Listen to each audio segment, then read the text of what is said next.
Thank you guys. It is an honor to be here. First of all, this is a huge full circle moment for me because this is my favorite event to come to. As Ava said, it's such a genuine, like real event. It's the only one my publicist doesn't have to force me to go to, and it's also the first event where I walked a red carpet. And I remember the day distinctly. It was 4 years ago, and I was fresh off of, I think, season 2 of Awkward Black Girl. And I was already nervous because I had to go to the event by myself, which awkward black girls don't like to do. And my publicist, Vanessa, shout out to you, girl, she was like, if you do anything, you better walk that damn carpet. And I didn't know what to expect, but I knew I had a specific task now, so I had to go. And I remember arriving and standing in the red carpet line, and the woman in front of me turned around, and it was Sanaa Lathan, y'all.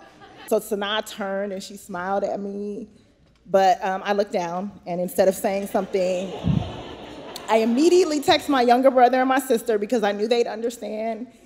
And my brother wrote something back like, did you tell her you're a lesbian just for her? And my sister wrote something back like, say something to her. So I put my phone down and I straightened up and I walked the hell out of that line because I did not belong there. I was not about to be in anybody's red carpet line.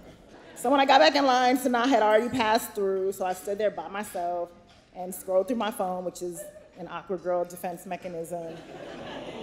And I looked up for a moment and I met eyes with Niecy Nash, who I loved from Reno 911 at the time. And she was in the front of the line and she winked at me and waved. And I looked at her like, you know me? And she just gave me an encouraging look like, you belong here, girl. Asia, I feel you. I do not feel like I belong.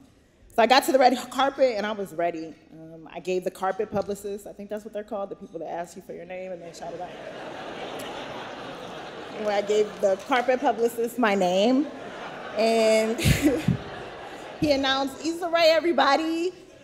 And I took a deep breath, and then I stepped onto the carpet, hand on my hip, ready for the cameras, and no sooner than 5 seconds that I stepped on the carpet, I heard, oh, Layla Ali! And everybody turned the cameras. And they all turned to this gorgeous goddess, and I stood in the middle of the carpet, like not sure what to do, until a kind photographer helped me, and he said, hey, can you move? I'm trying to get Layla. And if you look at the footage from 5 years ago, you can see me in the background of somebody's interview asking to no one in particular, do we go just this way? Is that, do I just walk off? When you try to act like other people look stupid with you, girl, she said go this way. Let's go.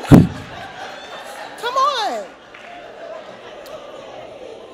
So was I embarrassed? Yes, the hell I was.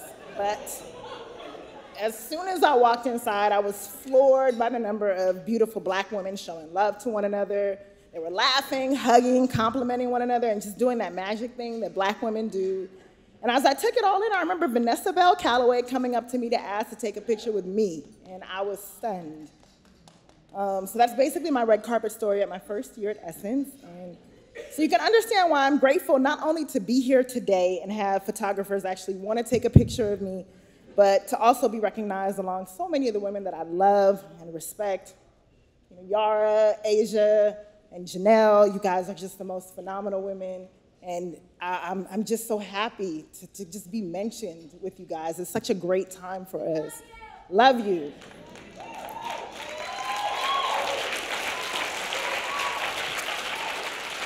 My first year at Essence, Black Women in Hollywood, I got to breathe the same air as Oprah.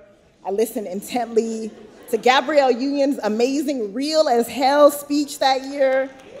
And I have to shout out Gabrielle, who was one of the earliest people to show love to Awkward Black Girl.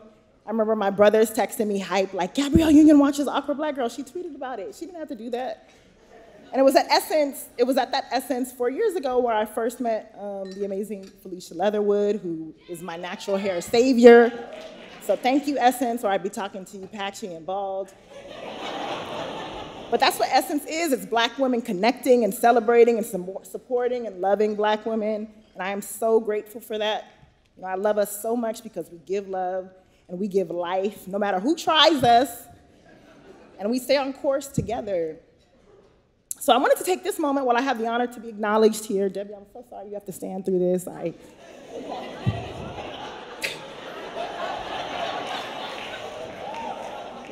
love you so much. So I want to take this moment while I have the honor to be acknowledged here to count all the ways in which the Black women, many of whom are in this room, have paved the way for me in my career. And obviously it starts with my mother, who is here with my dad and my family, and she is the first Black woman I've ever loved with all of my heart, and the first to love me sincerely and dearly. And because of that, I have the strength and confidence to do what I do. And ironically, she's where I get all my awkwardness from, so thank you for that.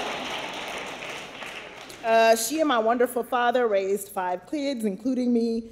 2 of her oldest sons married amazing Black women entrepreneurs. My younger sister is a Black woman who I look to as the cool one because she's the only one in our family who can dance. And my youngest brother is not a Black woman, so I have nothing to say about him. Just kidding, I love you. He's single, get a Black woman.